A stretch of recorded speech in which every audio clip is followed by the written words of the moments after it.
সকালেই আগে বিছনা টিছনা করে আগে পাপাই দুধ গরম করে পাপাইকে খাওয়ানো হয়ে গেছে। তো এখন হলো আমি টিফিন করলাম, টিফিন বলতে এখন একটু মুড়ি খেলাম। এই কদিন অনেক রিচ খাওয়া হয়ে গেছে, এখন মুড়ি টুড়ি খাবার পরে চলো এখন ঘরে অনেক কাজ বাকি আছে। এখন বাজে 10টা, পুরো 10টা বাজে, এখনও রান্নাবান্না বাকি আছে, রান্নাবান্না হয়নি। তো দেখতে থাকো, সঙ্গে থাকো। কালকে রাতে হলো মা তরকারি পাঠিয়েছিল, মাংসের তরকারি, তো খাওয়া হয়নি, তাই জন্য মাংসের তরকারিটা বার করে এখন চলে আসলাম রান্নাঘরে তরকারিটা গরম করতে। বার করে রাখার পরে শুধু রান্নাঘরটার অবস্থা দেখো, কালকে ছিলাম না, চারিদিকে বাসন কোসন ছড়ানো। তো চলো রান্নাঘরটাকে গুছানো যাক। আমি জানি না তোমাদের কেমন লাগবে না লাগবে আমার রান্নাঘরটা, কিন্তু সব মেয়েদের বিয়ের পরের রান্নাঘরটা হলো একটা পছন্দের খুব জিনিস। কারণ তারাও আমার রান্নাঘরটা যদি আগে দেখতে বা দেখাতাম তাহলে বুঝতে কেমন ছিল। আমি নিজের হাতে আমি আমার রান্নাঘর গুছিয়েছি, তাই জন্য আমার রান্নাঘরটা খুব ভাল লাগে। নিজের হাতে স্টিকারটা কিনে লাগানো, বড় গুছানো, সব নিজের হাতে করা। বাসনগুলো সব গুছিয়ে নেওয়া হয়েছে, আর বাসনগুলো না গুছালে রান্নাঘরে কাজ করা যায় না। তো চলো দেখতে থাকার সঙ্গে থাকো।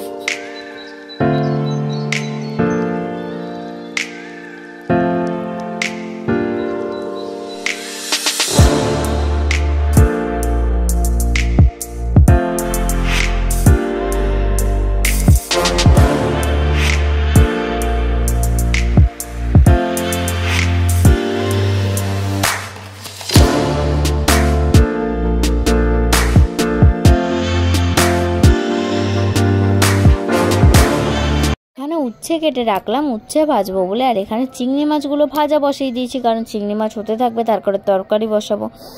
এখন হলো আদা রসুনটা বেটে নিচ্ছি, কারণ রান্না বসাতে হবে তাড়াতাড়ি করে। চলো দেখতে থাকো, সঙ্গে থাকো। এখানে হলো চিংড়ি মাছের মাথাটা বেটে রাখছি। 2000 years later রান্নাবান্না কমপ্লিট করে স্নান করে চলে এসেছি, পাপাইকেও স্নান করে খাইয়ে দিয়েছি। তো চলো দেখতে থাকো, সঙ্গে থাকো।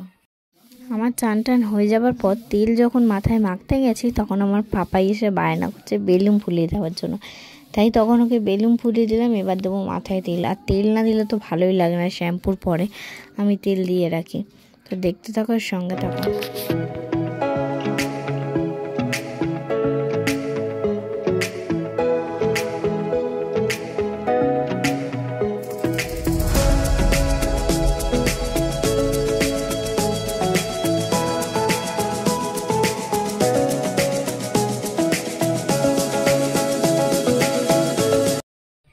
বিকালে ঘুম থেকে আমি আর পাপাই উঠে গেছি। তো পাপাইকে ঘুম থেকে ওঠানোর পরে খাবি দাবি রেডি করে মাকে দিয়ে বাইরে পাঠিয়ে দিয়েছি।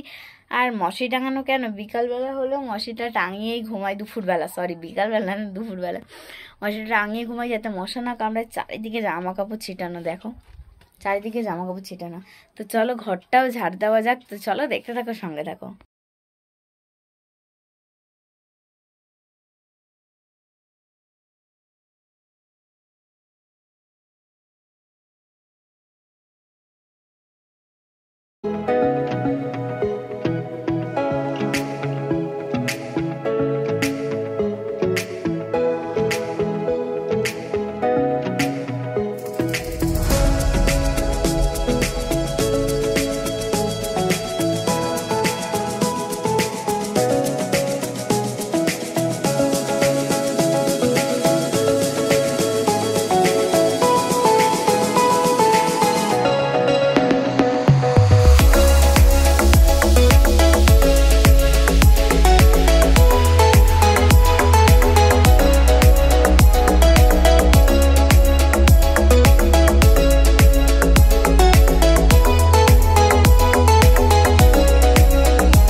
জামা কাপড় গুছাচ্ছিলাম, তোমরা দেখতেই পারলে। তো জামা কাপড় গুছাচ্ছিলাম যখন দিদির ফোন এসে, দিদি বলছে আমি তো বাড়ি চলে যাবো, তুই আয়। তো সবাই একসাথে থাকলে খুব মজা হয় জানো তো। চলো রেডি হয়ে দেখা হচ্ছে। যখন কাজ বাজ হয়ে যাবার পরে পাপার সাথে খেলি তখন একটা আলাদাই শান্তি লাগে, তাই না?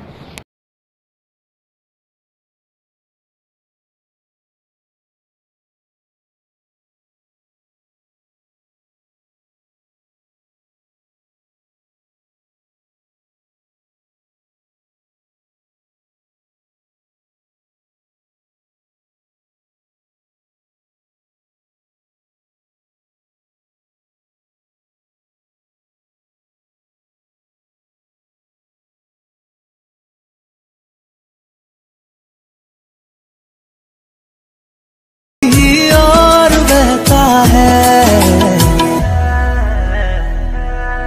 আমি যে বলছিলাম মায়ের বাড়ি আসবো, তো একবারে রেডি হয়ে মায়ের বাড়ি চলে এসেছি। এসেই সিরিয়াল দেখতে বসে গেছে, আর পাপায়ের কাজ করছে। কি আর করবে, তোমাদের বলেছিলাম এসেই দুষ্টুমি করতে শুরু করে দেয়। একবার খাটের উপরে উঠবে, একবার নিচে নামবে, এই করতে থাকে মার বাড়ি গেলে। মানে যা পারবেও তাই করতে থাকে। দেখো গেটের পিছনে গিয়ে আমার বোনের বই খাতাগুলো ধরবে।